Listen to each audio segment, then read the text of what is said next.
Okay, today we're going to spend some time doing techniques of differentiation. The proofs of all of these are covered in your textbook, and I'm going to ask that you read through them for homework because we're going to have just enough time to get through each of these and work a few examples of them. So if you would spend some time in the text reading over the proofs of how these are derived. So the first one we're going to start with is our constant rule. Okay, so that's if you have the derivative d dx of some constant c is just going to be 0.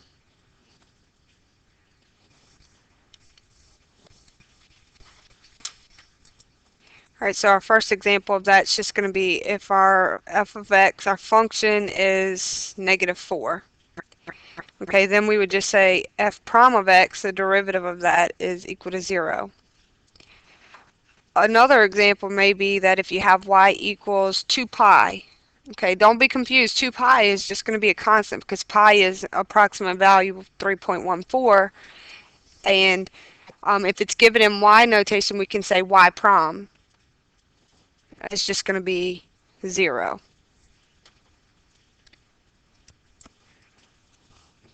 Okay, next is our power rule. We actually we worked with this some the last lesson. So if I give you y equals x to the 4th, then what's y prime?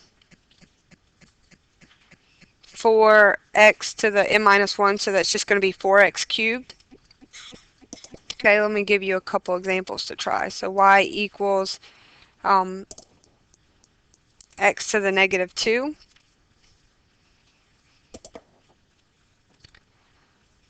So y prime is going to give you, what would that be?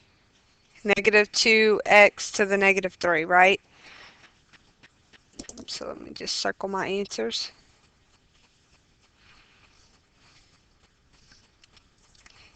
F of x is equal to t to the 3/2 power. I want you to work on that one, and let me give you another one to work on. So f of x is equal to x to the -1/2 power. Okay, so pause this, try these two, and see what you get. Okay, good. Check your work on that. We have f prime of x would be 3/2 t to the 1/2 power here. And for number 4, -1/2 x to the -3/2 power. Okay, the next one we're going to look at is our constant multiple rule. This is also another one that we've previously used. So let's see, we'll have y equals 12x cubed. I'll write them all out so you can try these, and then we'll check our answers. 30x to the 7th. And one more.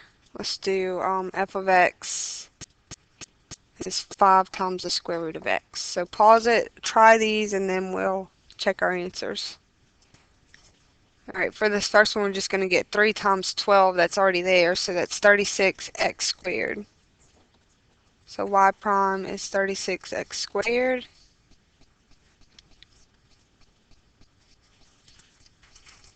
Okay, so we get 210x to the 6th here. And then for number 3, we want to rewrite. First of all, rewrite it as a fractional exponent, and then we get 5/2 x to the -1/2 power. Actually, let's look at one more here. So if I give you y equals -10 over t, first thing we want to do is rewrite that. So what would we rewrite that as?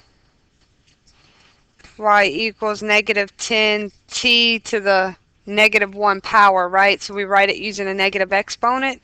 And now y prime is just going to be 10t to the -2 power. And we can also bring that back down, so it will be 10 over t squared. Okay, but it suffices to leave it in this notation here.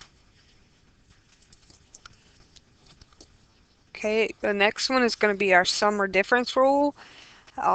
And this is just the derivative of the sum is the sum of the derivatives. And here is the derivative of a difference is the difference of the derivatives. Okay, let's just look at the first two examples together. What is the derivative of this term? Negative 20x to the fourth. Good. So I can just individually do each term, negative, write and talk at the same time. So negative 20x to the fourth.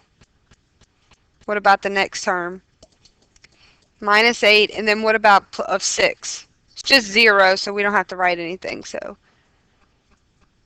all right. And let's go to number 2. Y prime is going to be 35 times 32. So that's what? 160x to the fourth minus 20x plus 12.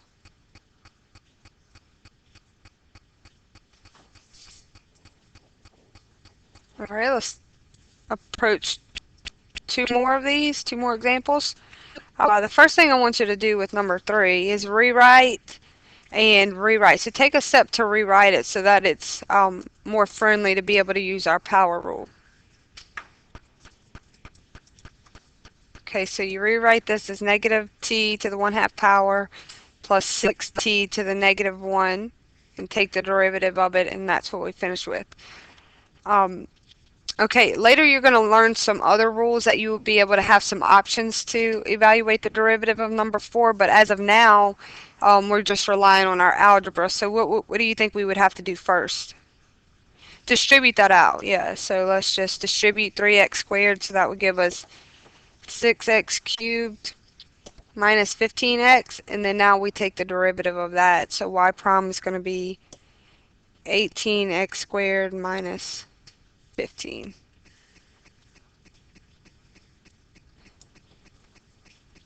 Okay, 3 more examples of this and then we'll move to another rule.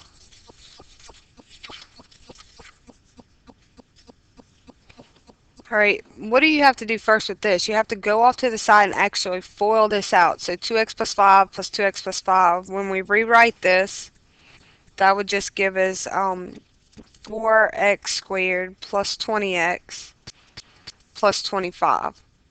And then evaluating the derivative of that is just going to give us 8x plus 20.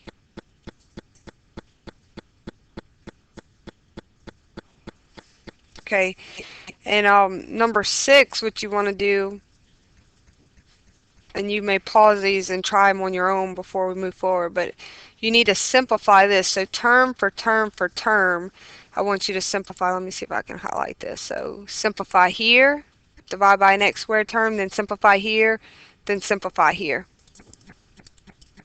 So when we do that, we're going to have just a 2x left, minus 3, and then I'll have plus 1 over x. Okay, which the first 2 terms are fine, but what do you think might be more appropriate to write my third term, the notation? 2x minus 3 plus x to the negative 1 power, right? Then when I take the derivative of that, I'm just going to get the derivative of the first term is 2. The derivative of this middle term is 0, so then I have just minus x to the negative 2 power.